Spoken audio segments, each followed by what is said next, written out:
गण आपके अपने चैनल भक्ति सागर में आपका हार्दिक स्वागत एवं अभिनंदन है। इसी क्रम को आगे बढ़ाते हुए आज स्कंद माता पंचम स्कंद माता का वंदन करेंगे। चलिए शुरू करता हूँ। ओम या देवी सर्वभूतेषु ओम स्कंदमाता रूपेण संस्थिताम् ओम नमस्तस्यै ओम नमस्तस्यै नमो नमः। ओम शरणागत दीनार्थ ओम परित्राणपरायणे ओम सर्वशांति हरि देवी ओम नारायणी नमोस्तुते। अब पंचम अध्याय का हिंदी अर्थ आपके सामने प्रस्तुत करूँगा। देवतारों द्वारा देवी की स्तुति चंड मुंड के मुख से अंबिका के रूप की प्रशंसा सुनकर शुंभ का उनके पास दूध भेजना और दूध का निराश लौटना। इस उत्तम चरित्र के रुद्र ऋषि हैं, महासरस्वती देवता हैं, अनुष्टुप छंद हैं, भीमा शक्ति हैं, भ्रामरी बीज हैं, सूर्य तत्व हैं, सामवेद स्वरूप हैं। श्री महासरस्वती की प्रीति के अर्थ इसका विनियोग है। जिनके हस्त कमलों में घंटा, शूल, हल, शंख, मूषल, चक्र, धनुष, बाण शोभित हैं, जिनकी कांति शरद ऋतु के शोभायमान चंद्रमा के समान है, जो गौरी की देह से उत्पन्न हुई है, तीनों जगत का आधार रूप, शुंभ आदि दैत्यों का नाश करने वाली उन महासरस्वती देवी का मैं वंदन करता हूँ। ऋषि बोले, प्राचीन समय में शुंभ निशंभ दोनों असुरों ने बल के मद में आकर इंद्र का त्रिलोकी का राज्य और यज्ञों के भाग छीन लिए। उन्हीं दोनों ने सूर्य, चंद्रमा, कुबेर, यम, वरुण का अधिकार पा लिया।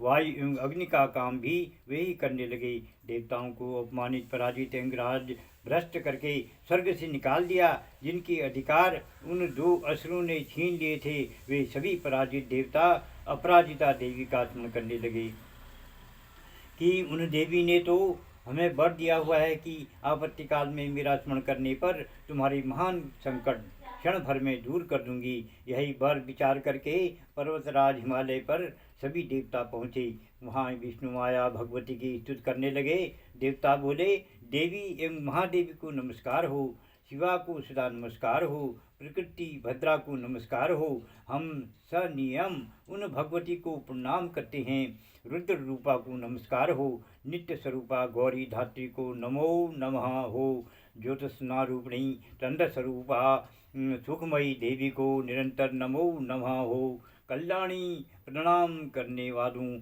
की उन्नति कराने वाली सिद्धि स्वरूपा देवी को नमस्कार हो, दैत्यों की लक्ष्मी राज्य लक्ष्मी शंकर पत्नी माता जी को नमो नमः हो, दुर्गम संकट से पार कराने वाली दुर्ग पारा सार रूप सार सर्वकारिणी ख्याति कृष्णा धूम्रा देवी को निरंतर नमस्कार हो। अत्यंत सुंदर एवं अत्यंत भयंकर रूप उन देवी को बारंबार प्रणाम हो। जगत की प्रतिष्ठा रूपा कृति देवी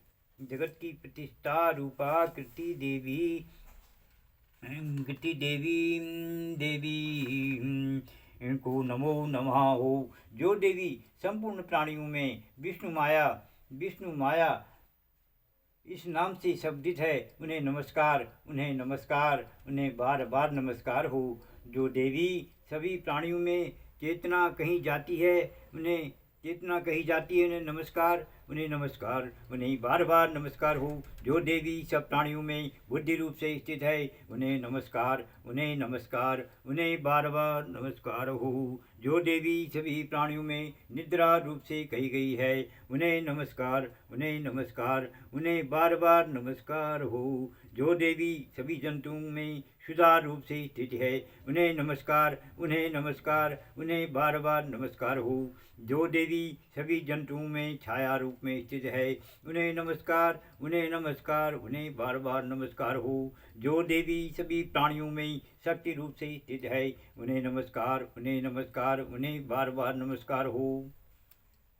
जो देवी सभी प्राणियों में तृष्णा रूप से स्थित है, उन्हें नमस्कार, उन्हें नमस्कार, उन्हें बार बार नमस्कार हो। जो देवी सभी प्राणियों में क्षमा रूप में स्थित है, उन्हें नमस्कार, उन्हें नमस्कार, उन्हें बार बार नमस्कार हो। जो देवी सभी जंतुओं में जाति रूप में स्थित है, उन्हें नमस्कार, उन्हें नमस्कार, उन्हें बार बार नमस्कार हो। जो देवी सभी प्राणियों में लज्जा रूप में स्थित है, उन्हें नमस्कार, उन्हें नमस्कार, उन्हें बार बार नमस्कार हो। जो देवी सभी प्राणियों में शांति रूप में स्थित है, उन्हें नमस्कार, उन्हें नमस्कार, उन्हें बार बार नमस्कार हो। जो देवी सब प्राणियों में श्रद्धा रूप में स्थित है, उन्हें नमस्कार, उन्हें नमस्कार, उन्हें बार बार नमस्कार हो। जो देवी सभी प्राणियों में कांति रूप से स्थित है, उन्हें नमस्कार, उन्हें नमस्कार, उन्हें बार बार नमस्कार हो। जो देवी सभी प्राणियों में लक्ष्मी रूप से स्थित है, उन्हें नमस्कार, उन्हें नमस्कार, उन्हें बार बार नमस्कार हो। जो देवी सभी प्राणियों में वृत्ति रूप से स्थित है, उन्हें नमस्कार, उन्हें नमस्कार, उन्हें बार बार नमस्कार हो। जो देवी सभी प्राणियों में स्मृति रूप से स्थित है, उन्हें नमस्कार, उन्हें नमस्कार, उन्हें बार बार नमस्कार हो। जो देवी सभी प्राणियों में दया रूप से स्थित है, उन्हें नमस्कार, उन्हें नमस्कार, उन्हें बार बार नमस्कार हो। जो देवी सभी प्राणियों में तुष्टि रूप से स्थित है, उन्हें नमस्कार, उन्हें नमस्कार, उन्हें बार बार नमस्कार हो। जो देवी सभी जंतुओं में माया रूप में स्थित है, उन्हें नमस्कार, उन्हें नमस्कार, उन्हें बार बार नमस्कार हो। जो देवी सभी प्राणियों में भ्रांति रूप से स्थित है, उन्हें नमस्कार, उन्हें नमस्कार, उन्हें बार बार नमस्कार हो। जो देवी प्राणियों की इंद्रियों की अधिष्ठाती हैं और उसी प्रकार सब में व्यापक हैं, उन देवी को बार बार नमस्कार हो। जो देवी सारे जगत में व्यापक होकर चैतन्य रूप से स्थित है, उन्हें नमस्कार, उन्हें नमस्कार, उन्हें बार बार नमस्कार हो। प्राचीन काल में अपने मनोरथ की सिद्धि के लिए देवताओं ने जिन देवी की स्तुति की उसी प्रकार कई दिनों तक सुरपति इंद्र जिनकी सेवा करता रहा, वह मंगल रूपा परमेश्वरी हमारा मंगल तथा कल्याण करें और हमारी आपत्तियों को दूर करें। दुष्ट दैत्यों से संतापित हम संपूर्ण देवता जिन भगवती ईश्वरी को अब नमस्कार कर रहे हैं और जो भक्तिपूर्वक नम्रता के स्वरूप मनुष्यों द्वारा स्मरण की जाती हैं, उनकी सभी विपत्तियों का नाश कर देती हैं, वही देवी हमारी भी विपत्तियां दूर करें। ऋषि बोले, हे राजन, देवता लोग इस प्रकार भगवती की स्तुति कर रहे थे। उस समय श्री गंगा जी के जल में स्नान करने के लिए श्री पार्वती जी आई। उस समय सुंदर बाहों वाली पार्वती जी ने देवताओं से कहा कि आप लोग किसकी स्तुति कर रहे हैं। तब उनके शरीर को से प्रकट होकर शिवा बोली, हे देवता, शुंभ दैत्य से निकाले हुए एवं संग्राम में निशुंभ से पराजित हुए सब मिलकर मेरी ही स्तुति कर रहे हैं। श्री पार्वती जी के शरीर कोश से श्री अंबिका जी का प्राकट्य हुआ। इसी कारण सारे संसार में यह कौशिकी नाम से प्रसिद्ध है। इस प्रकार जब कौशिकी प्रकट हुई तब श्री पार्वती जी रूप में काली हो गई। हिमालय में रहने के कारण इनका कालिका नाम विख्यात हुआ। उसके अनंतर शुंभ निशुंभ के सेवक चंड तथा मुंड ने वहां आकर उन अंबिका देवी को देखा जो उस समय परम सुंदर रूप धारण कर रही थी। उन दोनों ने शुंभ दैत्य से जाकर कहा कि महाराज हिमालय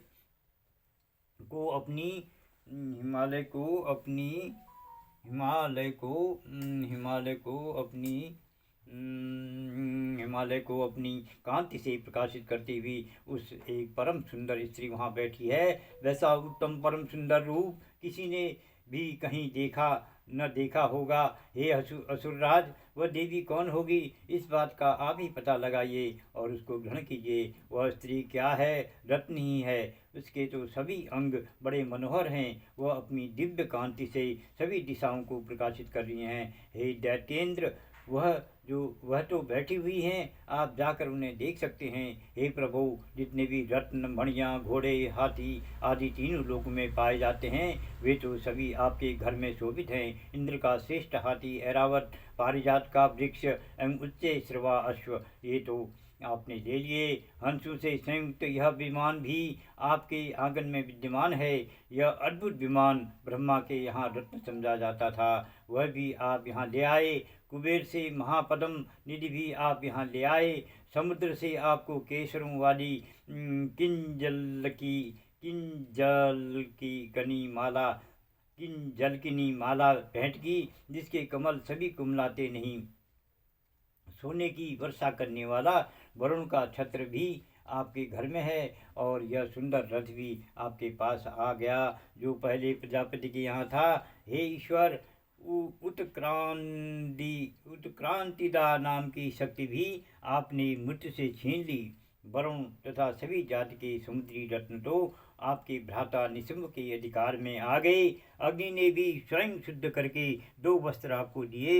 हे दैत्येंद्र, आपने सभी प्रकार के रत्न इकट्ठे कर लिए। फिर यह कल्याणी देवी जो कि स्त्री रत्न है, उसे क्यों नहीं ग्रहण करते? ऋषि बोले। तब चंड और मुंड के वचन सुनकर शुंभ ने महाअसुर सुग्रीव को दूत बनाकर देवी के पास भेजा और कहा कि तुम मेरी ओर से उससे इस प्रकार से कहना और इस प्रकार का उपाय करना, जिससे वह प्रसन्न होकर अत्यंत शीघ्र ही यहाँ आ जाए। यह सुनकर वह दूत पर्वत के उस प्रदेश में पहुंचा जो कि अत्यंत सुंदर था। वहाँ की देवी बैठी हुई थी। वहाँ जाकर उसने देवी से बहुत मधुर वाणी द्वारा कोमल वचन कहे। दूत बोला, हे देवी, दैत्यों का स्वामी शुंभ तीनों लोकों में परमेश्वर है। मैं उसका दूत हूँ, आपके पास उसने मुझे भेजा है, अतः मैं यहाँ आया हूँ। सभी देव जातियों में कोई भी ऐसा देवता नहीं जो उसकी आज्ञा न मानता हो। उसने सभी देवता परास्त कर दिए हैं। अब आपके लिए उसका जो संदेश है वह मुझसे सुनिए। उसने कहा कि सारी त्रिलोकी मेरी हो चुकी है। सभी देवता मेरे अधीन हैं। सभी यज्ञ भाग पृथक पृथक करके मैं ही पा रहा हूँ। त्रिलोकी भर में उत्तम सभी रत्न मेरे अधीन हो चुके हैं। उसी प्रकार इंद्र के वाहन श्रेष्ठ ऐरावत हाथी को भी मैंने छीन लिया है। देवताओं ने क्षीर समुद्र से उत्पन्न उच्च श्रवा नामक अश्वरत्न प्रणाम करके मुझे भेंट कर दिया है। और भी देव गंधर्व एवं नागों के पास जितनी रत्न रूप वस्तुएं थी वे सबकी सब हे सुंदरी मेरी हो चुकी हैं। हे देवी, अब हम तुमको स्त्रियों में एक रत्न मान रहे हैं। इस कारण अब आपको भी हमारे पास आ जाना चाहिए, क्योंकि हम तो रत्न के भोक्ता हैं। अब यह तुम्हारी इच्छा है कि मुझे अथवा मेरे पराक्रमी भ्राता निशुंभ को उन 2 में से किसी को वर लो, क्योंकि तुम रत्न रूप हो। मेरे साथ विवाह कर लेने से तुम्हें अतुल ऐश्वर्य प्राप्त हो जाएगा। यह अपनी बुद्धि के द्वारा सोच लो, फिर मेरे साथ विवाह कर लो। ऋषि बोले। जब इस प्रकार देवी से दूत ने कहा, तब वह जगत को धारण करने वाली भगवती देवी गंभीर होकर मंद मंद मुस्कुराकर बोली। देवी जी बोली, हे दूत, तुमने जो कुछ कहा वो सत्य है, मिथ्या कुछ भी नहीं। इसमें संदेह नहीं कि शुंभ त्रिलोकी का स्वामी है और निशुंभ भी वैसा ही है। किंतु मैंने भी एक प्रतिज्ञा की हुई है, उसे मैं किस प्रकार मिथ्या करूं? अल्प बुद्धि के कारण जो मैंने पहले प्रतिज्ञा की हुई है उसे सुनो। प्रतिज्ञा इस प्रकार की है कि जो मुझे युद्ध में जीत ले एवं मेरा अभिमान तोड़ दे और संसार में मेरे समान बलधारी हो, वही मेरा भर्ता हो सकता है। शुंभ आए अथवा महाअसुर निशंभ आ जाए, मुझे जीतकर मेरा शीघ्रता से पाणी ग्रहण करे, देर करने की आवश्यकता ही नहीं। दूत बोला, हे देवी, तुम्हें अभिमान हो गया है जो इस प्रकार की बातें मेरे सामने कर रही हो। भला त्रिलोकी में ऐसा कौन सा पुरुष है जो शुंभ निशुंभ का सामना कर सके? हे देवी, सारे देवता तो दूसरे दैत्यों का सामना भी नहीं कर सकते। तुम तो स्त्री हो, फिर अकेली हो। युद्ध भूमि में इंद्रादि सभी देवता जिन शुंभ आदि दैत्यों के सामने ठहर न सके, भला तुम स्त्री होते हुए उनका सामना कैसे कर सकोगी? इसलिए मेरी बात मानो और शुंभ निशुंभ के पास चली चलो। इस प्रकार चलने से तुम्हारी प्रतिष्ठा होगी, अन्यथा जब वे तुम्हारे केस पकड़कर घसीटते हुए ले जाएंगे तो तुम्हारा गौरव नष्ट हो जाएगा। देवी बोली, हे दूत, इसमें कोई संशय नहीं कि शुंभ बलवान है और निशंभ भी पराक्रमी है, पर मैं करूं तो क्या करूं? प्रतिज्ञा करने से पहले यह बात मैंने नहीं सोची थी। अब तो तुम जाकर असुरराज से मेरी यह बात कह दो, फिर उसे जो उचित दिखाई दे वही वह करे। नमो स्कंदमाताय नमो नमः। ओम नमो स्कंदमाताय नमो नमः। ओम नमो स्कंदमाताय नमो नमः। अब देवी जी की आरती प्रस्तुत करेंगे। श्री जगजननी जय जय माँ, जगजननी जय जय, जगजननी जय जय माँ, जगजननी जय जय। भवहारिणी भवतारिणी भव भामिनी जय जय, जगजननी जय जय माँ। तू ही सतचित सुखमय शुद्ध ब्रह्म रूपा, सद्य सनातन सुंदर पर शिव दुर्भुवा। जगजननी जय जय माँ, जगजननी जय जय। आदि अनादि अनामय विजल विनाशी, अमलानंद अगोचर अज आनंद राशि। जगजननी जय जय माँ, जगजननी जय जय माँ। अगारी अगहारी अकल कलाधारी, गरदा विधि वरदारी, हर संहारकारी। तू विधि वधू रमा, तू माया, मूल प्रकृति विद्या तू जननी जाया। राम कृष्ण तू सीता, ब्रजरानी राधा।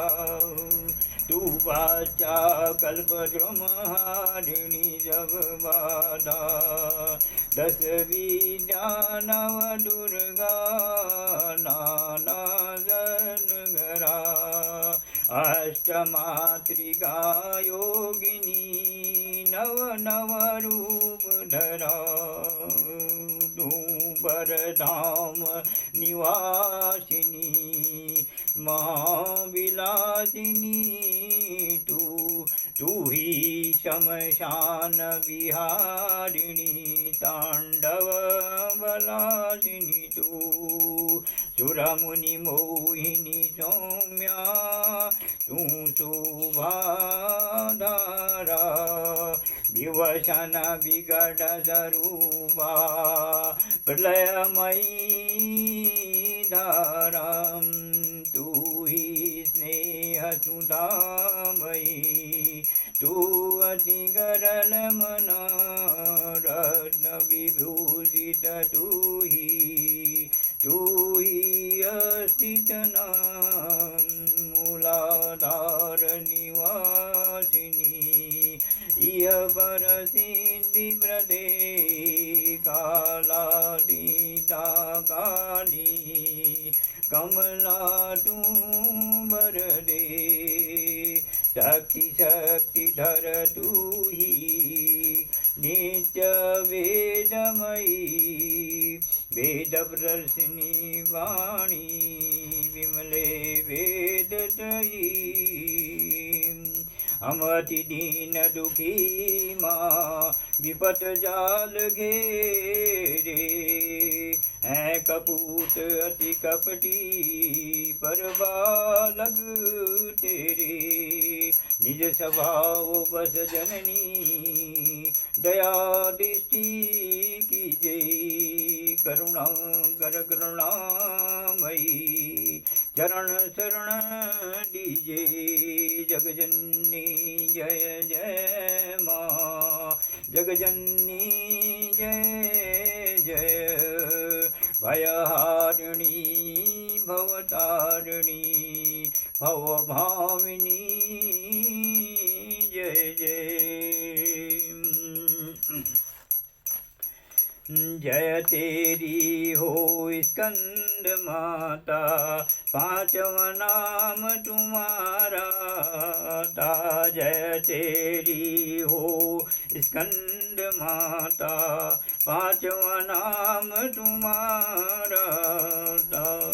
सबके मन की जाननहारी, जग जननी जब की महतारी। तेरी जोत जलाता रहूं मैं, हरदम तुम्हें जाता रहूं मैं। कई नामों से तुझे पुकारा, मुझे एक है तेरा सहारा।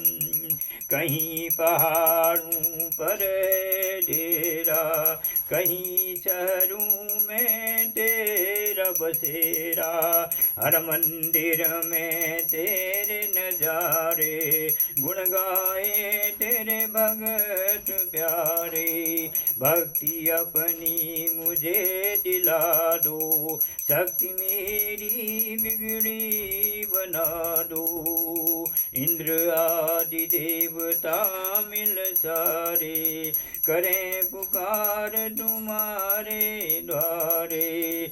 दुष्ट दैत्य जब चढ़ कर आए, तुम ही खंडा हाथ उठाए। दास को सदा बचाने आई, चमन की आस पुराने आई। जय हो तेरी स्कंद माता, पांचवा नाम तुम्हारा था। वाराणसी के जैतपुरा में स्थित है स्कंद माता का मंदिर। जय हो स्कंद माता की जय हो। जय हो स्कंद माता की जय।